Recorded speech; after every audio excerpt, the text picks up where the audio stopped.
வணக்கம். நல்லா இருக்கீங்களா? எங்க வந்தீங்க? இயேசு பாப்பாவை பார்க்கத்தானே? தெரியும் எனக்கு. குட்டி இயேசுவை பார்க்கணும்னா ஒரு கண்டிஷன். எல்லாரும் ஒரே நேரத்துல வரக்கூடாது. மாட்டுக்கொட்டாயில இடம் இல்லை. அதனால ஒருத்தர் ஒருத்தராதான் வரணும். சரியா? யார் முதல்ல கூப்பிடலாம்? ஒரு பெரிய கூட்டமே நிக்குது. யார் அது? ஓ, ஆடு மேய்க்கிற இடையர்கள் தானே. முதல்ல இந்த பெரிய கூட்டத்தை அனுப்பி வைப்போம்.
நாங்க 12 பேரும் சமணத்தில் பாடும்போது கேட்டோம்.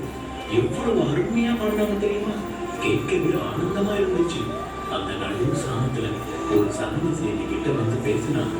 உங்களுக்காக வெத்தலை கொண்ட ஏசியுடைய ராஜா வந்திருக்காருன்னு சொன்னாங்க. எங்களால நம்பவே முடியல. இவ்வளோ வெளிச்சம் கண்ணையே குடிச்சுன்னா பாரு. நீங்க ரொம்ப கொடுத்து வச்சாங்க.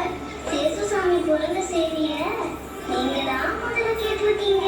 அதை நம்பி இவ்வளவு தூரம் நடந்து பார்க்க வந்திருக்கீங்க. போங்க போங்க, போய் சின்ன இயேசுவை ஆராதிங்க. அடுத்தது யாரு?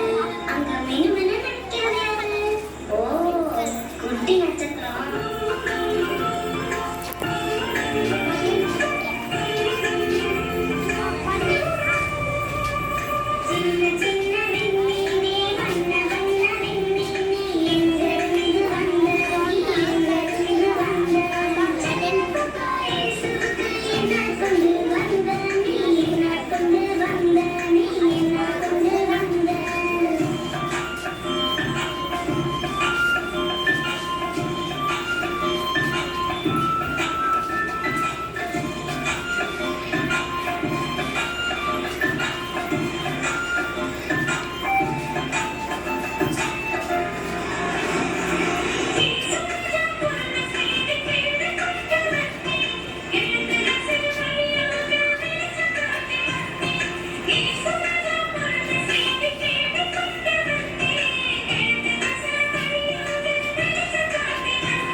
ராத்திரி ஒரு புது வால் நட்சத்திர வண்ணத்துல மனசுல பார்த்தோம். அது பிறக்கும் போதே இந்த உலகத்தை ஆள போற ராஜா பிறப்பாரு நாங்க ஏற்கனவே படிச்சு தெரிஞ்சு வச்சிருந்தோம். அன்னைக்கு புறப்பட்ட நாங்க நல்ல வேலை கடவுளோட ஆசீர்வாதத்தால இந்த குட்டி நட்சத்திரம் எங்களை இங்க கூட்டி வந்து சேர்த்துருச்சு. அதான பார்த்தேன். போங்க போங்க, நீங்களும் போய் குட்டி ராஜாவை பார்த்து உங்க பரிசெல்லாம் கொடுங்க. அவர்கிட்ட ஒண்ணுமே இல்லை தெரியுமா? சரி, உங்க பேரெல்லாம் என்ன? நான் பட்டசாலை, இவர் கஸ்மால், அவர் மெல்கியோ. புரிஞ்சுதா? இப்ப ஒரு தெரியா போங்க. நிச்சயமா போயிட்டு வாங்க. அது சரி,